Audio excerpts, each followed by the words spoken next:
तो बच्चों चलिए दिए गए प्रश्न को हल करते हैं।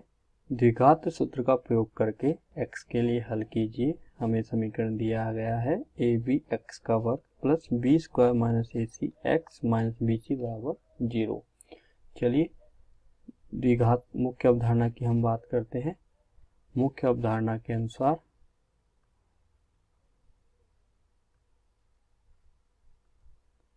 मुख्य अवधारणा होगी हमारी द्विघात समीकरण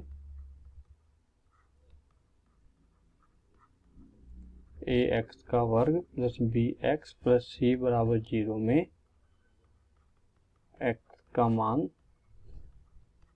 द्विघात सूत्र से, जिसे हम श्रीधराचार्य विधि भी कहते हैं,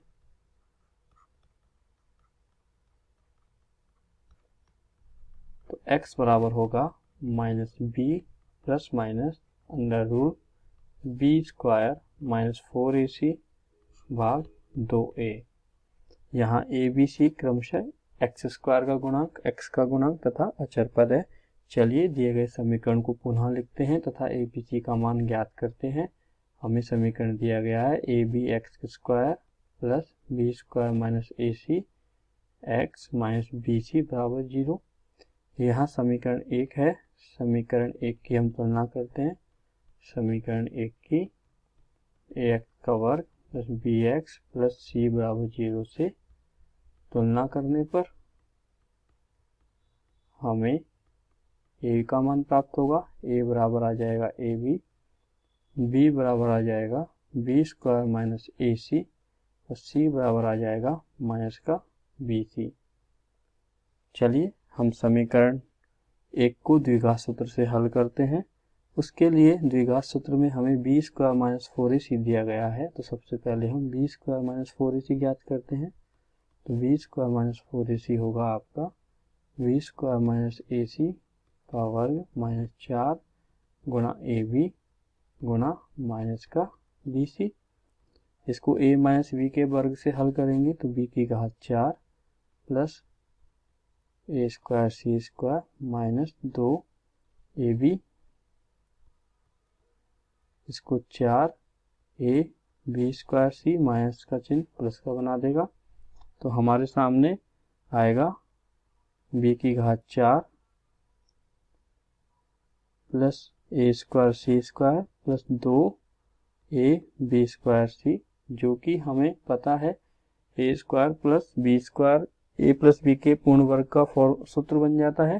तो यहाँ से हम इसको लिख देंगे B square plus a c का पूर्ण वर्ग। तो हमें b की घात 2 माइनस 4 ए सी बी स्क्वायर माइनस 4 ए सी का मान हल करने पे क्या आया, B square plus a c का पूर्ण वर्ग।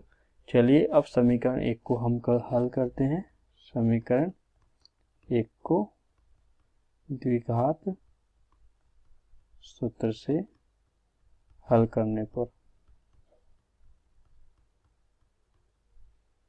हमारा द्विघात सूत्र होता है x बराबर minus B plus minus B square minus 4ac भाग 2a। हमें ए बी सी का मान पता है।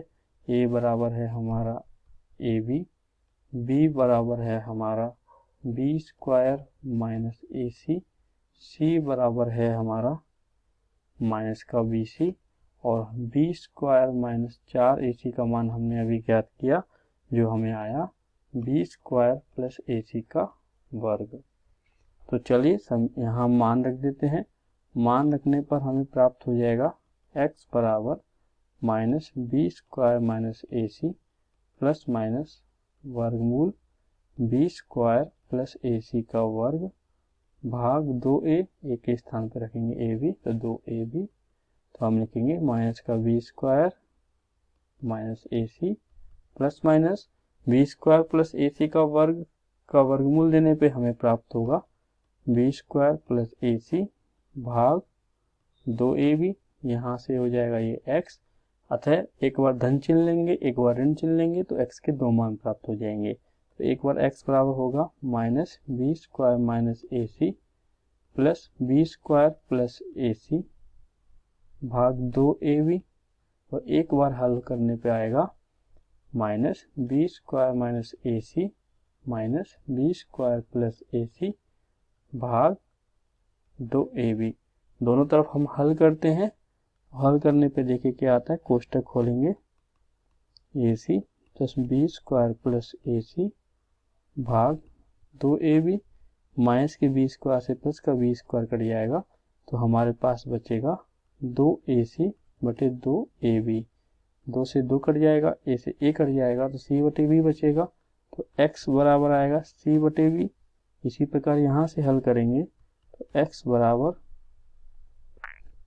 माइनस का b square plus a c minus का बी स्क्वायर माइनस ए सी भाग 2ab। हल करने पे आएगा x बराबर ए सी से ए सी कट जाएगा, माइनस का 2b स्क्वायर बटे 2ab। तो आगे हल करने पर हम देखते हैं क्या आएगा। एक तरफ हल x का मान आया c बटे b, और एक तरफ आएगा हमारा माइनस का 2b स्क्वायर भाग 2ab। 2 से 2 कट जाएगा, b की एक घात कट जाएगी, तो हमारे पास x का मान आ जाएगा माइनस का b भाग a। तो अतः हमें x के दो मान प्राप्त हुए, x बराबर c बटे b और x बराबर माइनस का b बटे a। तो हम लिख सकते हैं अतः दिए गए समीकरण को हल करने पर हमें x के दो मान प्राप्त होते हैं,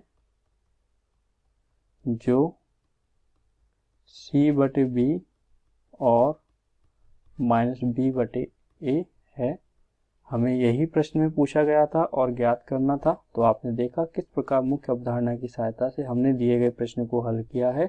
आशा करता हूँ आपको यह समझ आया होगा। धन्यवाद।